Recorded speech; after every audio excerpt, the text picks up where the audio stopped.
Kato musisinkana twayingira n'okulumu nga tuyingira ki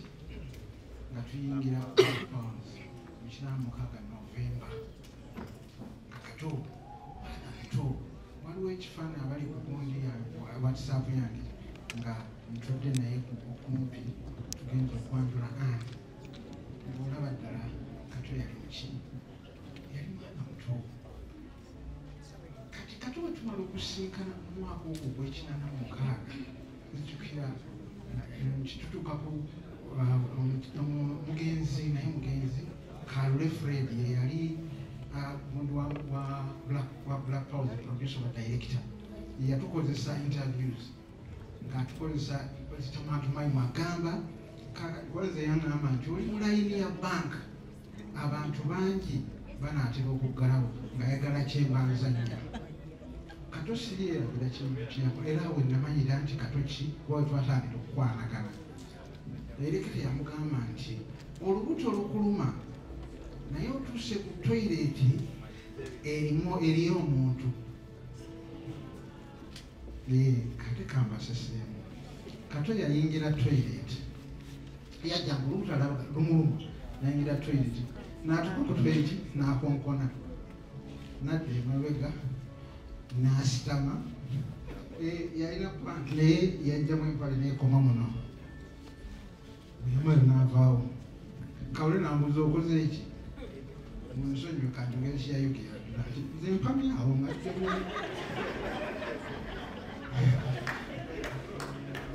ki era awo we twatandikira omukwano gwaffe ne tutandika ki ne Kato era Kato nezijukira tebamuzza namu yagenda olwo n'ayingira mu kino Black Pause. Naye ekindeesa kisinga okwogerako ku myaka egyali musanvu mumanya nti bingi ebyakola ki ebyaliwo naye nze kyenjagala era okuddamu olmosi kyenyinga kyendayogeddeko eggulu naye nyongerako kati wakyali kyetukweka njagala okubabulira lwaki Kato yasamira gwe kanyini osooka ogambye nti Kato yali muki mukyamu oba yali muki ate lwaki yasamira naye nti yaŋŋambako Kato nti nvudde muki mu ddiini yange ey'Obukatoliki era abalabanga ne show nabeeranga ntaddeko enkofiira. Kato n'ambuuza naye gwe olabika opromotinga okusiraamu naye kamporomotinga eyange naye n'atandika okuteeka mu ki omudaali era nga tegumuva mu ki bulako naye wakyava ku ki ngenda kukiddamu wano nabaggala waali be bantu abasinga okunjulira ate Steve tali naye bananyagala naye kubanga Kato yannyingiza nnyo mu kika kye. Jjajja olwewa myaka 15 ewangaala ennyo jjajja wa Kato bino yabitunyumiza nga tuli mu nnyumba enkozi na Kato atutte tumulabeko era bwe twamala omulabako jjajja wa Kato Kato n'aleeta abangabo by then yali ngabo n'agitwala nemukolako interview yawangaala emyaka 12 bw'ava jjajja wa Kato babalamita Saabwe omusajja bw'ava empambire n'ayingira Obukatoliki ne mukola ki ekumujjula bwe bumujjula n'akwata ebyekika n'abikola ki n'abyokya n'asenguka okuva empambire n'agenda atuulawa enkozi era kimwe bwe tugenda okuziika mujja kulaba fensi ya nkozi ekigo ky'enkozi tekiri wala era kiyangamako nti bw'amala okugula awo yakwatako ku kafo akatonotono n'akawaaki ekigo ky'enkozi. Yazaala abaana 6 omunne Ssaalongo yazaala Kato. Kati abaana abo 6 bonna abawala 3 n'abalenzi 3 n'abateeka mu kigo basome. Jjukira adduseewa mu kika kati alinga ali yekka era mugenderere nnyo singa mbeera wano ne ŋŋamba nti abali okumpi nnyo mu kika kyani kya Kato musituke mujja kwekalanga nabaggala asituse ki ng'abaana be tebaliiko. Kati yali ali ayisoozidde okuva eri nga yeewaddeyo okubeera Omukatoliki waki oba nnamaddala omunywevu era abaana be bonna mbagala abaana 6 n'abayiwawa mu kigo. Jjajja musajja yafa alina emyaka 96. Bw'afa nga bano abaana bwe bayikyava abayita abalenzi bonna abasatu abafaala basonga obufaala n'abamaliriza n'abaga abaana bange mumanyi ekika kyammwe kiweddewo nti wenna we mutuuse wano tekyaliyo kati agenda kwaza kika era Katonga ngamba nnyo nti nze siina gwempita kizibwe kubanga abasisita bonna tebaakola ki kakati taata wa Kato n'agenda n'asaba bulungi nnyo n'ava mu ki mu bufaala n'ajja ne babagatta ne Naalongo. Naalongo n'azaala abaana 3 ne Kato Waswa n'abaggala oyo bonna basigaddewo. Wabula yafunayo omukyala omulala ate mukimanyi kyekitegeeza mu Bakatoliki. Kakati naye n'azaala abalongo naye bonna bambi nabo bakoze ki oba yabajula mbaga nti nabaggala yasigala ki aliwo kati kakati ekyaddawo Kato amaze okufiirwa nti Kato bakuze olwo Kato nga ombuseemu bakuze Kato ayagala kusoma smaak Waswa ayagala kusoma Namiryango. Saalongo yali obiwa Kadino Wamala klasi ki naye oyo mukuddeko. Kakati bw'atumala okutuula P7 yagitulira Kunaabagereka ne mulongo munne ne bagamba tuteeka okugenda wa Kato ayagala simaaka Kisubi ondi ayagala ki Namiryango. Saalongo n'abagumya temufaayo genda yangulo eyo bajja tuwa baluwa kubanga Kato yafuna 14 ondi ani Waswa yafunye first grade naye litali strong nnyo eye11 ne bagenda bamufune kyebbaluwa bagende kubanga ye yali confident naye baatuka eri omukulu n'amugamba nti Saalongo ate bwebivaamu bafuna buzibu kyabitegeera abaana bagende omwetwe gibeyimirire baddemu beetegereze baavaayo nga balina okukola ki okuddamu beetegereze. Ekizibu ekyajjawo waliwo Katongo yasinga yebaluwa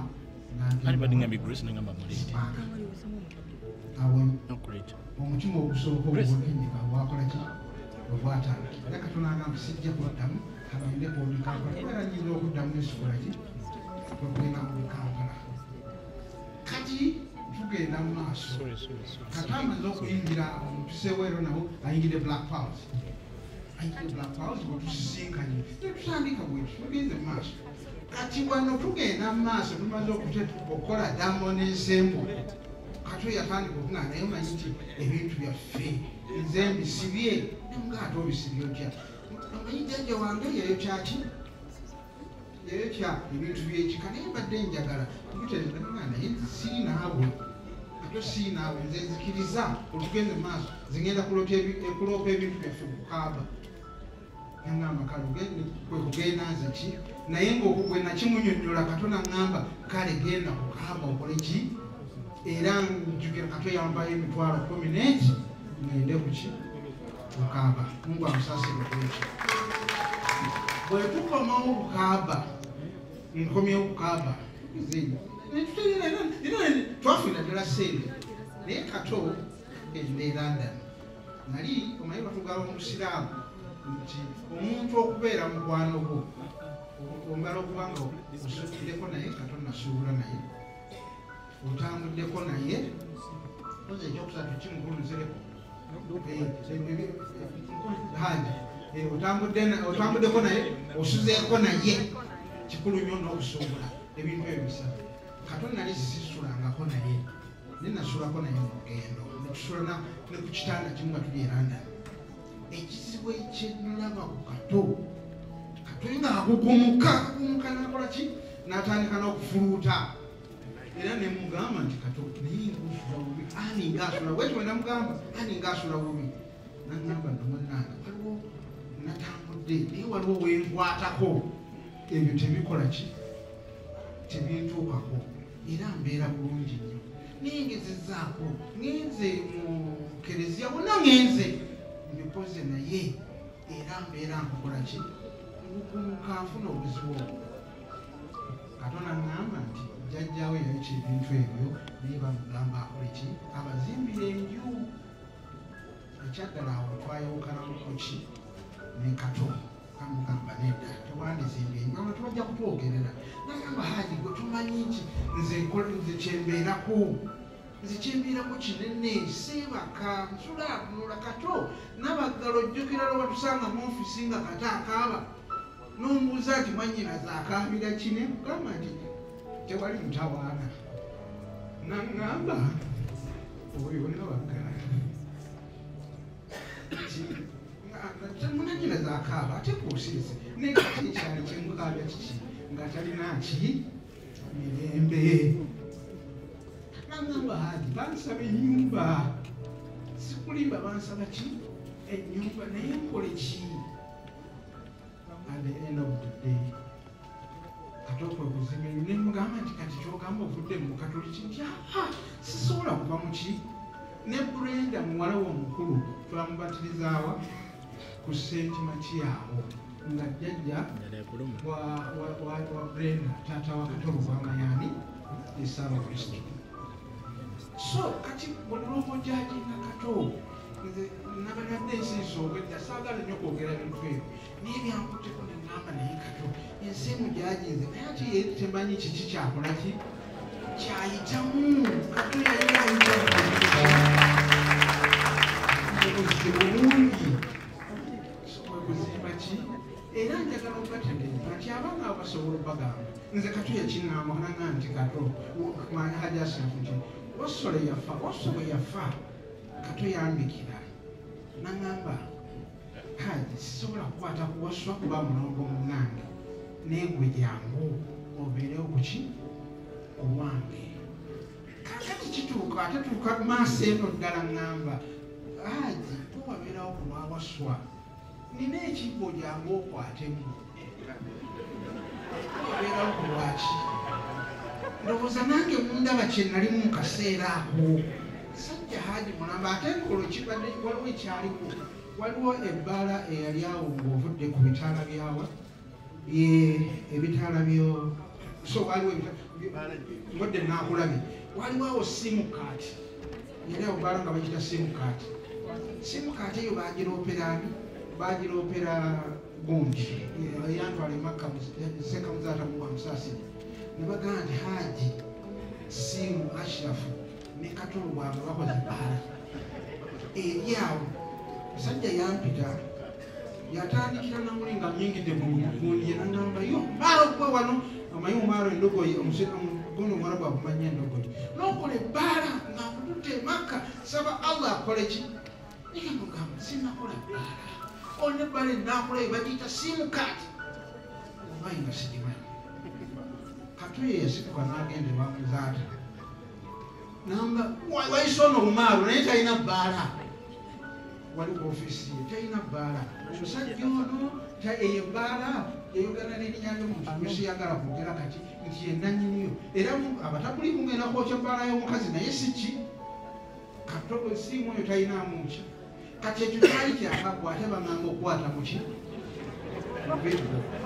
nali openi Kato ne mugamba Kato munnange omanyi nakava kukaaba ate nensaba tubeere bulungi ate kwata mubibbo badde nsaba ekyo kikole ki tukireke bwatyo ne tugenda awo teyakisanyukira nze ogaana okukola ki nti nze nsibye eki nze naye nga Kato yagenda mu kereziya n'asaba bamuyambe ku bintu ebyo naye byonna nga bikoze eki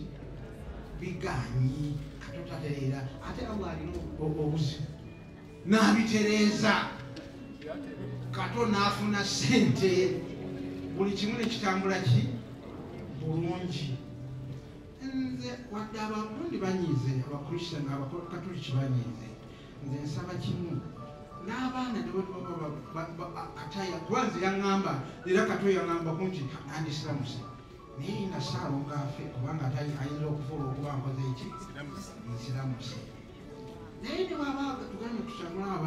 abaana bajjako bajja ewaffe mu busungu bandize nga bekola ki abayagala Catholic Church yandikumyekumye ki abaana ba Kato ne waawo basazzewo ki etuli naye bo nga bamaze okubakola ki okubakumakuma ne babeera nga tebabakola ki naye Kato bannange yali muki mu kizibu tukola Diamond ensembo mu 94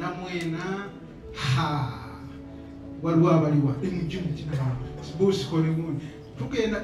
mayimu gwe tumala okukola gundi nebyo ku media media yasooka okutwala eranda lyobamaze otugamba tugenda ki tugendera naye tugenda eranda nga bwe twagenda okufuna visa simanyi bosiko weyatunulira gaba visa tebamuwa naye nga ye main actor waki w'omuzannyo n'omulala Kaggwa tutugera naye omuzannyo tukulina naye media amanyi bantu bakiki ngene tetukulina kati wali omusajja eyali Masaka awo bajja nga ayagala okuyigendera eranda ne bamugamba nti ku musawo ne bamusaba ensene kulunka terabika bunaye yagigoba okuva ekyabakuza n'agikwatira mu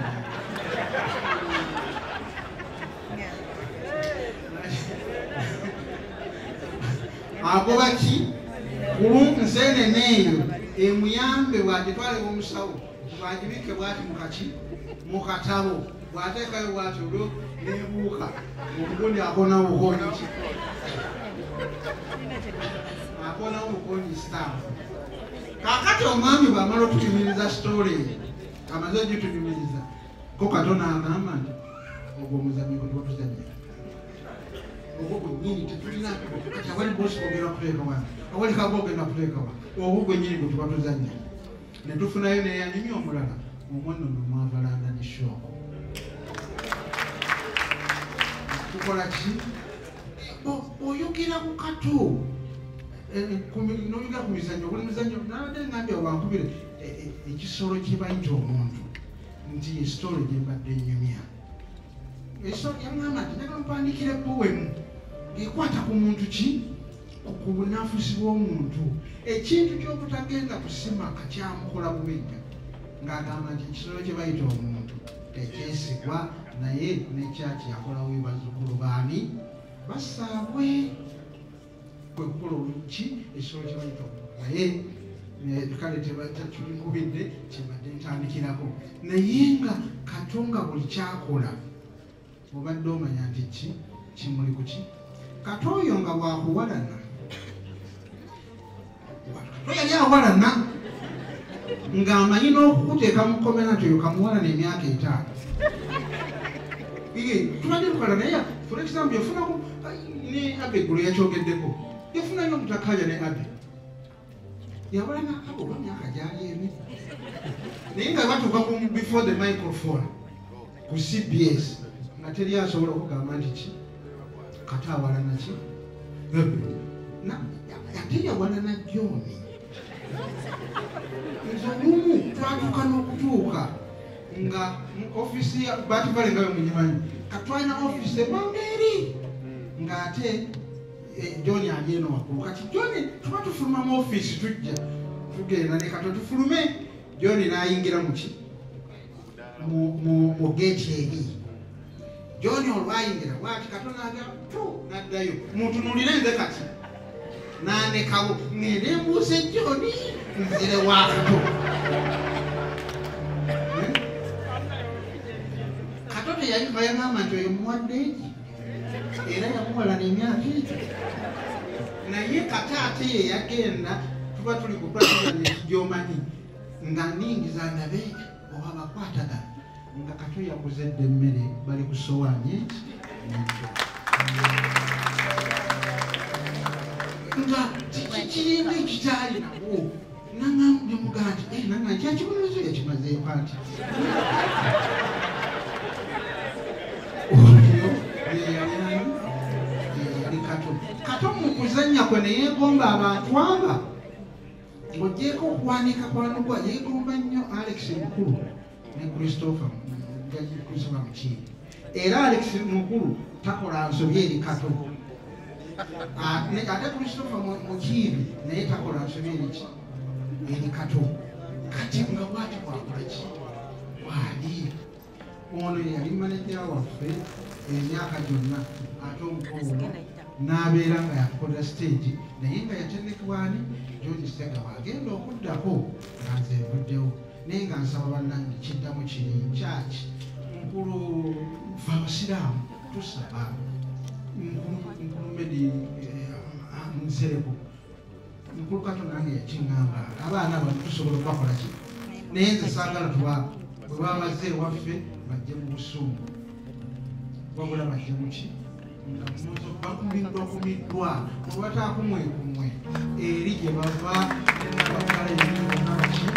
bakatuliki ffe tetulinaako ki Kato era kye yaŋŋambanga nti bwe tuba tuzannya omukatuliki aba mukatuliki Katoliki omusiraamu aba musiraamu sinze kuzannya mukatoliki ngende nkuba akabonero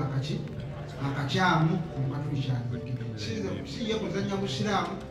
akole salaamu embi naye nga yenyina gimuyigiriza ng'agikera bulungi nnyo salaamu bannange tweyanziza bwibuli kujja tugenda kweyegera naye Kato nina abantu bali basatu oba bana abangenzeeko kati nanze Naduli mumande ekitambike mama yasanga takazibwe eyazanyangamu omulema wakayima mutegeka omutawani wange kumalukatende ne Kato Lubwama baminzeeko so Allah asaasire bannange tumusabire ffe Kato Allah amusaasire musonyiwe kubanga nze Allah kyemusaba nsigali magezi gange okubeera ne Kato emyaka yameka 3 ye yamuleeta gyendi n'abeera kyali nze musaba kuwange nga bwansaasidde n'embeerawo emyaka gino gyonna ne Allah asaasire Kato nze n'edduwa ze batugamba okusoma nti olwokuba obutabaddebuza sisobola kutusoma ku Kato kuba Kato obugagga bwe nnina abaana bange okusoma nze nali ngenda emakka batugamba okulaama omuntu gwe nalesitensa ku kiraamo kyange yali Kato Lubwama. Kato Lubwama nga wanyiiga omusuubira okukola ekiki naye siina ngambye nti Kato yalina n'ekiraamo kyo wallahi ng'ateeka ki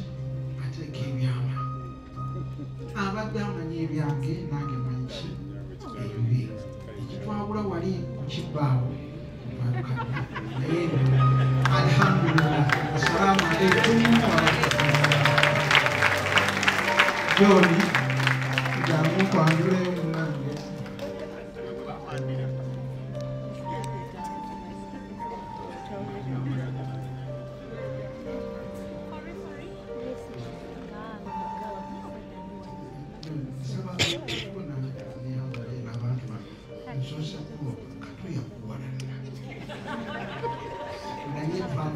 nabasanga mu musowaani awenyeka n'abantu bano baganda Kato kikira kugamba kubanga nze nali mmanyi akasokonna kajjayo kakuyitamu wano nebaza nnyo ani bwetwagalanye nga famire madamu wange ne ani balinga baki konrabi nali badde mwekwesenge kaseera nga mwekwese saagala kukulaba naye najjeera n'ateeka ku muntu nakola ki alhamdulillah Allah neza salamu alaikum